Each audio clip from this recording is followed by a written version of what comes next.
একবারে আধুনিক জমানার একটা ঘটনা আপনারা হজরত মৌলানা ফির ইঞ্জিনিয়ার জুলফিকার সাহেব দামাত বারাকাতুহুম তাই নিজে ঘটনা বয়ান কতরা বেশি দিন আগে নাই 1987 ইংরেজির ঘটনা। আইন নিজে কইতরা আমি আমেরিকাত গেছি 1987 ইংরেজিত ওয়াশিংটনের নিকটে ভার্জিনিয়া ও জায়গার মধ্যে আমি আসলাম।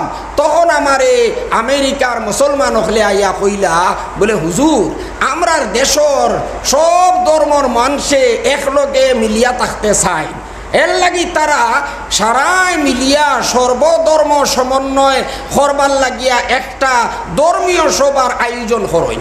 আর প্রত্যেক মাসও তারার ইটার একটা সভা হয়। এই সভার মধ্যে প্রত্যেক ধর্মর মানুষের অংশগ্রহণ করার অনুমতি আছে, আর তারা গিয়া অংশগ্রহণ করেও। কিন্তু দুঃখর বিষয় হইল কোনো মুসলমান আলিম এই সভার মধ্যে গিয়া অংশগ্রহণ করেন না। তার বিভিন্ন কারণ আছে। বড় কারণ ওটা হইব এই পরিমাণ জ্ঞান বুদ্ধি বা এই পরিমাণ ইলিম বা ভাষা ইলা মানুষ হওয়া কঠিন হয়। ও কারণে কেউ সাহস করিয়া এটার মধ্যে গিয়া অংশগ্রহণ করে না। এই কারণে আমরার বড় ক্ষতি হয়। অনেক সময় না বুঝিয়া ভুল বুঝাবুঝির কারণে মানুষে কোরআন সম্পর্কে, ইসলাম সম্পর্কে, নবীজি সম্পর্কে অনেক ভুল মন্তব্য করি দেয়। ইতার জবাব দেনেওয়ালা কোনো মানুষ নাই। এর লাগিয়া বড় দরকার, বড় জরুরত এই সবার মধ্যে একজন মুসলমান প্রতিনিধি গিয়া উপস্থিত হইতা। আর এই কাজটা আপনি যদি চাইন তাহলে করতে পারবা। আলহামদুলিল্লাহ আপনি তো একজন ফার্স্ট ক্লাস ইঞ্জিনিয়ার, আপনি একজন আলিমও, আপনি একজন হাফিজও, আপনি একজন অলিয়ে কামিলও। গতিকে আপনি যদি চাইন তাহলে এই কাজটা বড় সুষ্ঠুভাবে করতে পারবা। আপনি ও কাজটা তোরা আপনি করইন, আপনি এই খেদমতটা আঞ্জাম দেন। তখন ফির সাহেবে কইলা হাসান লগর তো এটা একটা ইসলামর জরুরত, আর এটা আমরা মুসলমানের কর্তব্য এটা করা। আমি কইলাম আচ্ছা ঠিক আছে, আপনারা যদি আমার এইলা বাধ্য করেন তে আমি ইনশাআল্লাহ এই সবার মধ্যে গিয়ে হাজির হইম। হইতরা ফির সাহেবে বছরকে বছর কয়েক বছর পর্যন্ত আমি গিয়া এই সবার মধ্যে হাজির হইছি। আলহামদুলিল্লাহ এক চেয়ারের মধ্যে ইহুদি পণ্ডিত রাবাই বসার তাখতা, আরো চেয়ারের মধ্যে তাখতা খ্রিস্টান ফাদরি, আরো চেয়ারের মধ্যে বসিয়া তাখতা হিন্দু পণ্ডিত, আরো চেয়ারের মধ্যে শিখর ধর্মগুরু। এইভাবে পৃথিবীর যত বাসা বাসা ধর্ম আসলো, সারা ধর্মর এক একজন প্রতিনিধি গিয়া এই সবার মধ্যে হাজির হইতা। এই সবার মধ্যে এক চেয়ারের মধ্যে মুসলমানের পক্ষ থাকি প্রতিনিধি হইয়া আমি গিয়া হাজির হইছি। হাজির হওয়ার পরে তো বছরকে বছর সভা চলছে, আমি গিয়ে হাজির হয়েছি। এক মুসলমান হিসাবে আমার দায়িত্ব আসলো ইসলাম সম্পর্কে যদি কেউ কোনো দাঁত বিরূপ মন্তব্য করে তাহলে ওটার জবাব দেওয়া। আর আমি আলহামদুলিল্লাহ আমার সাধ্য অনুযায়ী আমি দিয়া গেছি। একবার তারা আগামী মাসের সবার লাগি এজেন্ডা বানার যে আগামী সবার মধ্যে কোন বিষয়ে আলোচনা হইতো। ও তখন আমি কইলাম আমার একটা প্রস্তাব যদি আপনারা পছন্দ করেন তাহলে এই প্রস্তাবটা আপনারা গ্রহণ করবা। বলে কিতা? আমার প্রস্তাব হইল আগামী সবার মধ্যে প্রত্যেক ধর্মগুরুয়ে তান ধর্মগ্রন্থ তাকিয়া কিছু অংশ আমরারে পড়িয়া শুনাইতা, আর ওটার ইংরেজি ভাষায় ব্যাখ্যা করিয়া আমরারে বুঝাইয়া দিতা। তারা এই প্রস্তাবিটা শুনিয়া খুব খুশ হইছেন, কারণ সবে মন করছেন যে হে আমার ধর্ম পড়িয়া শুনাইবার ধর্মগ্রন্থ একটা সুযোগ ভাইয়ার, আমার ধর্মগ্রন্থর কিছু অংশ পড়িয়া শুনাইমু আর বুঝাইয়া দিমু, ব্যাখ্যা করিয়া তারা বুঝাইয়া দিমু। এটা তো বিরাট বড় একটা সৌভাগ্যর কথা। এই প্রস্তাবিটা তারা একেবারে সাদরে গ্রহণ করি লইছে। ফির সাহেবে কইত্রা আমার এই প্রস্তাবের মধ্যে রহস্য কিতা আসলো এখান তারা মোটেও বুঝতে পারছে না। যদি বুঝিলাইতো তাহলে কখনো তারা এটারে গ্রহণ করল না। যাও তারা তো এখন ফাঁস করি লইছে, আগামী সবার মধ্যে তারা নিজের ধর্মগ্রন্থর কিছু অংশ পড়িয়া শুনাইতো। আইছে সভা আরম্ভ হইছে। সর্বপ্রথম আমারে তারা কইছেন যে আপনার সাজেশনে আমরা এই প্রস্তাবটা গ্রহণ করছি, সুতরাং আপনি আরম্ভ করেন। আমি চিন্তা করলাম তারার সামনে কোরআন শরীফের কোন অংশটা পড়িয়া তারারে শুনাইতাম, বুঝাইতাম। আমার মনে হইল যে উলামায়ে কেরাম হলে কইছেন কোরআনে করিম হইল আসমানি সমস্ত গ্রন্থর সারাংশ। আল্লাহ যত আসমানি কিতাব নাজিল করছলা সারার মূল বিষয় আল্লাহ পাকে কোরআনে করিমের মধ্যে দিলাইছেন। ও কারণে তো কোরআনে করিমিকান সমস্ত আসমানি কিতাবর নতুন এডিশন। এখানে বিশুদ্ধ এডিশন। যত আসমানি কিতাব আল্লাহ নাজিল করছে তার মূল বিষয় কোরআনে করিমের মধ্যে আছে। আর কোরআনে করিমের সারাংশ হইল সূরা ফাতিহা। সূরা ফাতিহার মধ্যে কোরআনে করিমের মূল বিষয়গুলা আল্লাহ পাকে একবারে সংক্ষিপ্তভাবে দিলেইছেন। তাহলে এই সংক্ষিপ্ত সময়ের মধ্যে আমি যদি তারার সামনে সূরা ফাতিহা পড়িয়া তারারে বুঝাইয়া দিলাই, অনুবাদ করিয়া সারাংশ বয়ান করিলাই তারার সামনে, আমার বিরাট বড় একটা কর্তব্য আদায় হইব, আর ইসলামর দাওয়াত তারার কাছে আমার দেওয়া হইব। গতিকে আমি সূরা ফাতিহা পড়িলাম, পড়িয়া তাইন কইতরা একটা ফেরুতনি হিসাবে, বিনয় হিসাবে কইতরা আর কি, এর বাদে আমি বাঙ্গা বাঙ্গা ভাষা ইংরেজি তর্জমা আর সারাংশ তুলিয়া ধরলাম। তোরার সামনে তুলিয়া ধরার পরে তারা কিছু প্রশ্নও করলো আমারে। প্রশ্ন করার বাদে আমি তারার এই প্রশ্নগুলার জবাবও দিলাম, আর তারা আমার জবাব উনিয়া সন্তুষ্ট হয়ে গেল। আমি আমার চেয়ারের মধ্যে বসে গেলাম। এরপরে 2 নম্বরে আমার দারোগার তাখতার বাই মানে ইহুদি পণ্ডিত এই নোটিশ উঠিয়াও আপনার ইংরেজি কিতাব এখান খুলিয়া পড়া লাগাইলা, ইংরেজি তৌরাত খুলিয়া পড়া লাগাইলা। যে সময় পড়া আরম্ভ করলা তখন আমি উঠিয়া কইলাম আমার তোলা একটা আপত্তি আছে। ই বেটা আমার বা চোখ দিয়াওয়ালা চাইলিও, চাইয়া কইল হে আপনার কিতা আপত্তি? বলে জি তোলা একটা আপত্তি আমারে তোলা কইতে দেখা। বলে কিতা? বলে আপনি পয়লা হৌকা চাইন হজরত মুসা আলাইহিস সালামের উপরে যে তৌরাত নাজিল হইছিল এটা কোন ভাষায় নাজিল হইছিল? বলে এটা তো হিব্রু ভাষাত নাজিল হইছিল। বলে আচ্ছা, তাহলে এখন থেকে আপনি ইংরেজি ভাষায় পড়েন। আর এটা তো আমরা প্রস্তাব লইছি যে কিতাব যে ভাষায় নাজিল করা হয়েছে হৌ ভাষায় আমরা রে ফুরিয়া শুনাইতা, ইংরেজি ভাষায় অনুবাদ করতা, বুঝাই দিতা আমরা রে, আপনি দেখি ইংরেজিতে পড়েন। এখন তো এই বেটার শ্বাসরুদ্ধ অবস্থা হয়ে গেছে, আর সারা সবার মানুষ একবারে নীরব হয়ে গেছেন। একেবারে বোঝা যার সারার শ্বাসরুদ্ধ অবস্থা হয়ে গেছে, খেওরর মুখ আর কোনো মাত নাই। ইয়া আল্লাহ, এমন আসরিতে প্রশ্ন ইন করলা। এই বেটায় দেখলো আর কোনো জবাব নাই। শেষ পর্যন্ত কইল বলে জি না, আমরার কাছে তো ইংরেজি অনুবাদ ওখানো আছে, মূল হিকান নাই, হইতে বাধ্য হয়ে গেল। এর বাদে 2 নম্বর চেয়ারের মধ্যে বুয়াত আসলা খ্রিস্টান ফাদ্রি। হেইন বড় বুদ্ধিমান, হেইন চিন্তা করলারে আমি উঠিয়াও তো ইংরেজি ওখান পড়িমু। এই বেটায় তো জেলা এহুদি পণ্ডিতরে লজ্জিত করছে, আমারে তো ওলা লজ্জিত করবো, আমার উপরে আক্রমণ করব। গতিকে এই ফয়লা তাকে ফত খাটা লাগাই দিছইন। তাই উঠিয়া কই দিছইন একবারে পরিষ্কার ভাষায়, বলে সত্য কথা কইতে কোনো দ্বিধা নাই। আমি এই কথা কইয়ার যে পৃথিবীর বুকুত যত ধর্ম গ্রন্থ হল আছে, যত ধর্মাবলম্বী হকলর কাছে একমাত্র মুসলমান হল ছাড়া অন্য কোনো ধর্মাবলম্বীর কাছে আসমানি কিতাব এটা অরিজিনাল অবস্থায় নাই। একমাত্র মুসলমান হকলর কাছে তার আসমানি গ্রন্থ এটা অরিজিনাল অবস্থায় আছে, জেলা নাজিল ইসলাম আছে। সুবহানাল্লাহ। পীর সাহেব কইতরা ই কথা ইকান হুনার বাদে আমার ইমান যে কত মজবুত হয়েছে আমি কিতা কইতাম। সুবহানাল্লাহ। পীর সাহেবের মতো মানুষে কইতরা, অত বড় লিয়ে কইতরা তার ইমান মজবুত হয়েছে, আমরারও ইমান মজবুত হওয়ার দরকার নানি?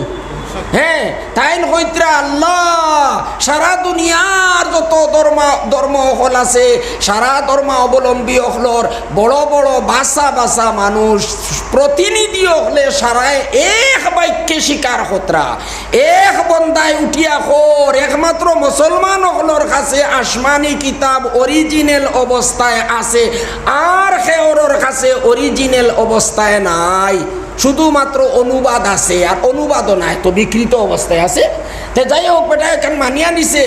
আর সারা পণ্ডিত হলে ইটারে নীরব তাকিয়া মৌন সমর্থন করিয়া নিছইন, সবাই এই কথা মানিয়া নিছইন, কেউ আপত্তি করছে না, বলে না আপনার কথা ভুল, আমরার কিতাব ওখান অরিজিনাল আছে, ইলা তো কেউ উঠিয়া কোনো প্রতিবাদ করছে না।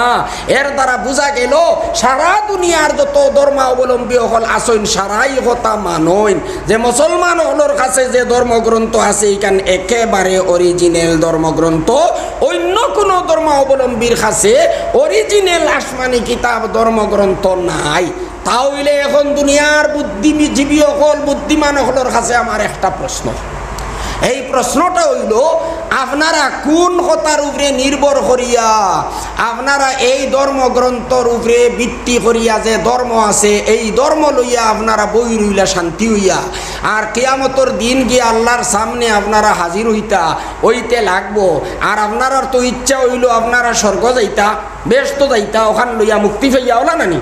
এই যে ধর্মগ্রন্থ খান আপনার আর ধর্মগ্রন্থ অরিজিনাল নাই বলিয়া আপনারা নিজে স্বীকার কতরা ভুল আপনারা ইকান নির্ভুল নাই, তাহলে ইকান লইয়া আপনারা আল্লাহর সামনে গিয়া আর বেহেশত কিলা যাইবা দুজখ তাকি কিলা মুক্তি পাইবা তুলা একবার তা চিন্তা করিয়া দেখলানি।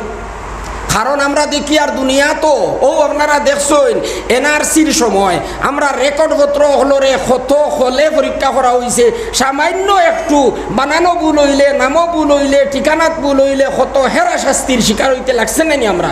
আর আইজও আপনারা দেখুন ফাস্ট ফুড বানাইতে যদি থোড়া ভুল হয়ে যায়, নামর ভুল ঠিকানার ভুল সামান্য একটু ভুল যদি হয়, তাহলে আমরার নিকটর দেশ বাংলাদেশ আপনি যাইতে পারবানি।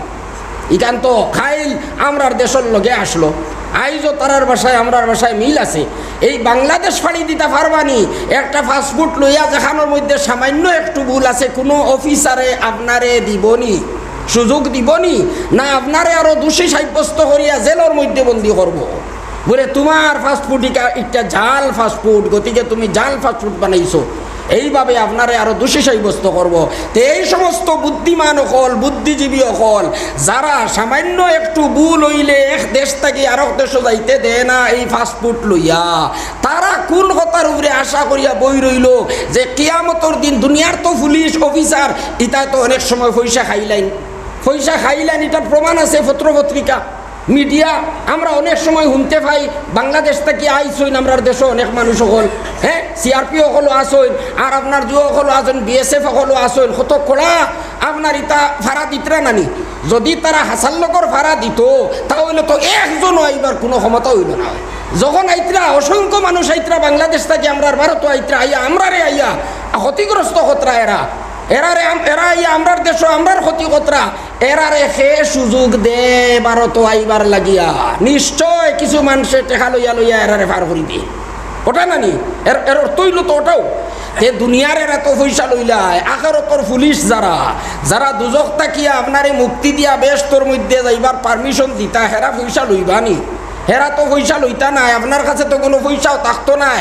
তাহলে বুদ্ধিমান বাই হলর কাছে আমার একটা প্রশ্ন, আপনারা কোন কথার উপরে নির্ভর করিয়া বই রইলা বলে আমরা হিনকিয়া ফার হয়ে যাইমু আমরারও বেজাল ফাস্টফুড ধর্মগ্রন্থ ওখান লইয়া দুনিয়ার যদি এখান গ্রহণযোগ্য হয় না তে আখেরাতও কিলা গ্রহণযোগ্য হইব।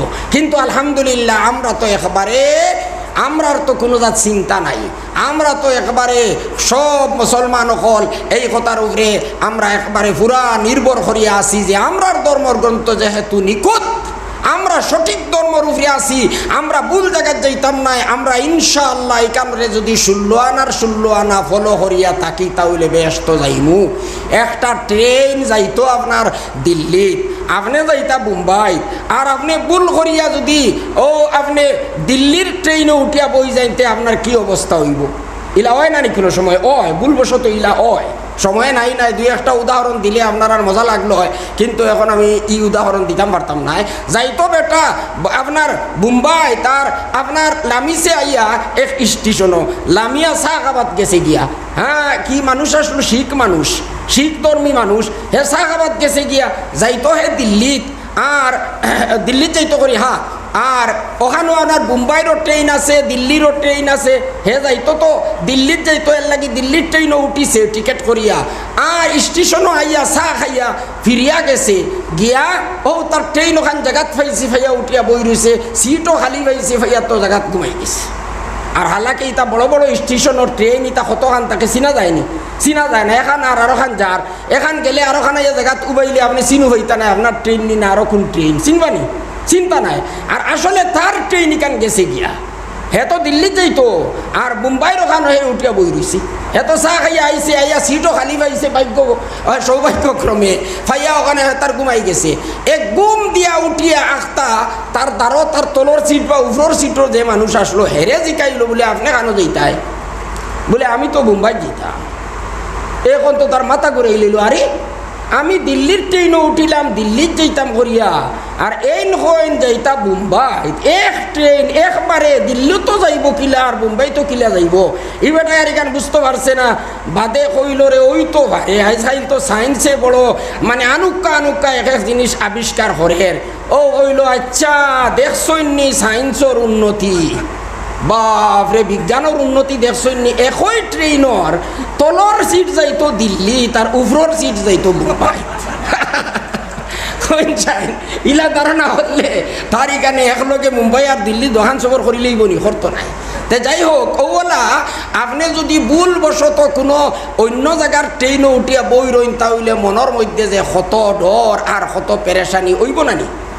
আর যদি আপনি সঠিকভাবে চাইয়া উঠেন, সপ্তাহ পরীক্ষা করিয়া দেখিয়া ট্রেন যদি আপনি উঠেন, তাহলে আর কোনো সন্দেহ থাকবো নি, মনে আর কোনো যা চিন্তা থাকতো, টেনশন থাকতো না।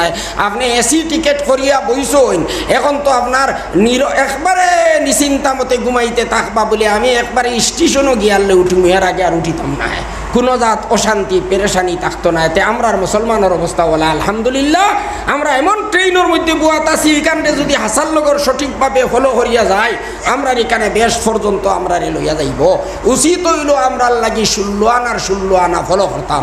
এই কালামে পাক কোরআনে করিম আল্লাহর বাণী হওয়ার মধ্যে যেহেতু কোনো শক নাই, কোনো সন্দেহ নাই, নিকুত এই কিতাবিকান, গতিকে এই কিতাবর প্রত্যেকটা হুকুম, প্রত্যেকটা আদেশ আর নিষেধ রে 16 আনার 16 আনা ফলো করা, এটা আমরার সৌভাগ্যর লক্ষণ হইব, এটা আমরার কর্তব্য হইব।